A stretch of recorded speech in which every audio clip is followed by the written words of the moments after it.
Introdução. Objetivo desta obra. Podemos dividir as matérias contidas nos Evangelhos em 5 partes. Primeira, os atos comuns da vida do Cristo. Segunda, os milagres. Terceira, as profecias. Quarta, as palavras que serviram para o estabelecimento dos dogmas da Igreja. Quinta, o ensino moral.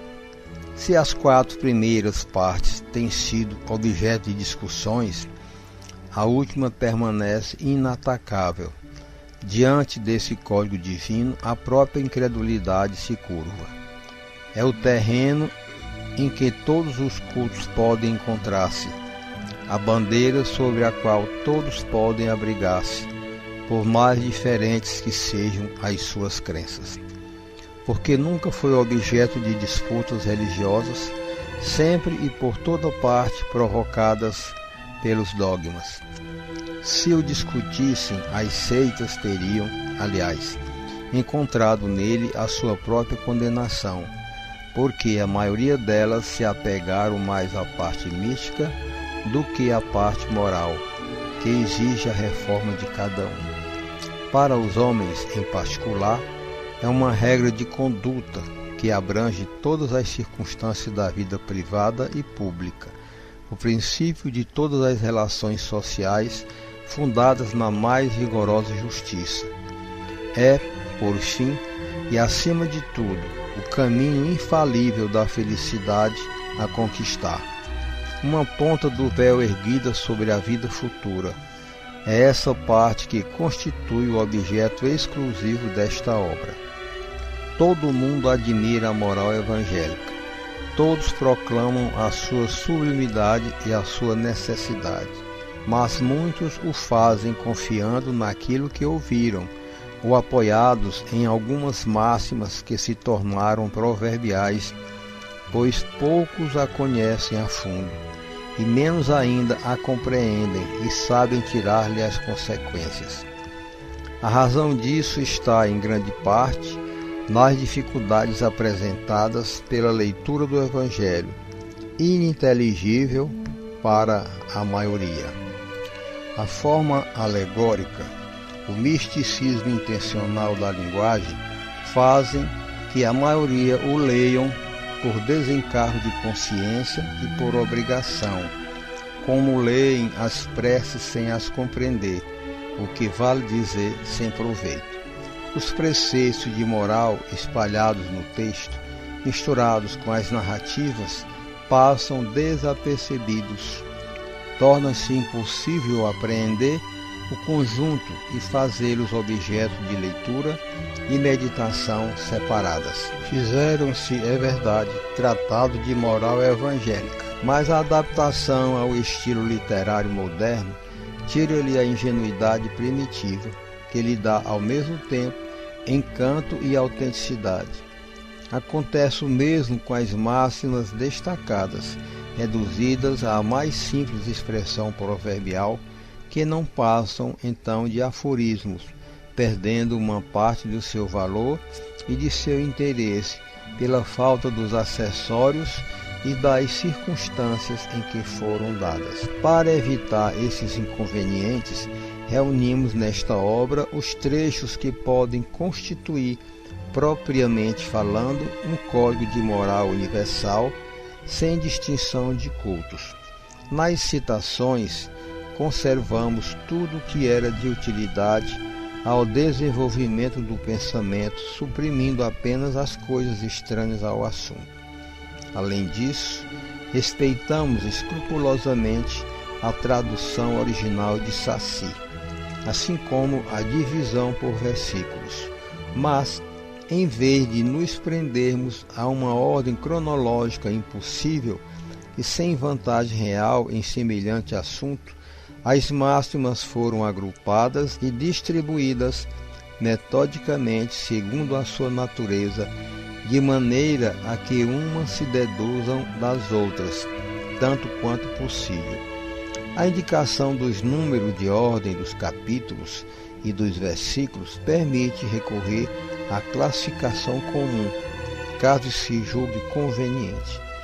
Esse seria apenas um trabalho material que por si só não teria mais do que uma utilidade secundária.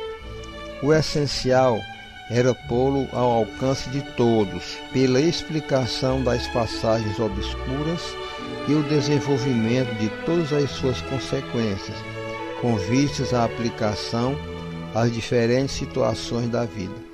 Foi o que procuramos fazer com a ajuda dos bons espíritos que nos assistem. Muitas passagens do Evangelho, da Bíblia e dos autores sagrados, em geral, são ininteligíveis e muitas mesmo parecem absurdas por falta de uma chave que nos dê o seu verdadeiro sentido. Essa chave está inteirinha no Espiritismo, como já se convenceram os que estudaram seriamente a doutrina e como ainda melhor se reconhecerá mais tarde. O Espiritismo se encontra por toda parte, na antiguidade e em todas as épocas da humanidade. Em tudo encontramos os seus traços, nos escritos, nas crenças e nos monumentos.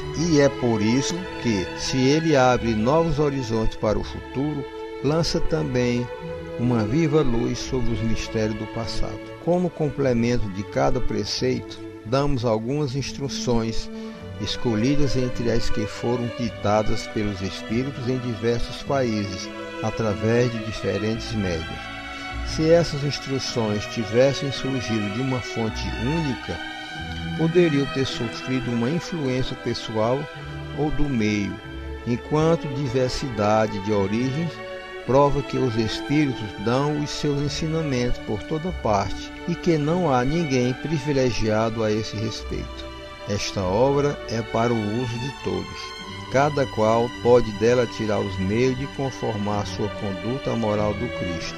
Os espíritas nela encontrarão, além disso, as aplicações que lhes concernem mais especialmente. Graças às comunicações estabelecidas de agora em diante de maneira permanente entre os homens e o mundo invisível, a lei evangélica, ensinada a todas as nações pelos próprios espíritos, não será mais letra morta, porque cada qual a compreenderá e será incessantemente solicitado a pô-la em prática pelos conselhos de seus guias espirituais. As instruções dos espíritos são verdadeiramente as vozes do céu, que vêm esclarecer os homens e convidá-los à prática do Evangelho. Nota: poderíamos dar, sem dúvida, sobre cada assunto, maior número de comunicações obtidas numa multidão de outras cidades e centros espíritas além do que citamos. Mas quisemos, antes de tudo, evitar a monotonia das repetições inúteis e limitar a nossa escolha às que, por seu fundo e por sua forma, cabe mais especialmente no quadro desta obra, reservando para publicações posteriores as que não entraram aqui. Quanto aos médiuns, deixamos de citá-los, na maioria em virtude de seus próprios pedidos, e depois, porque não convinha fazer exceções. Os nomes dos médiuns não acrescentariam, aliás, nenhum valor à obra dos espíritos.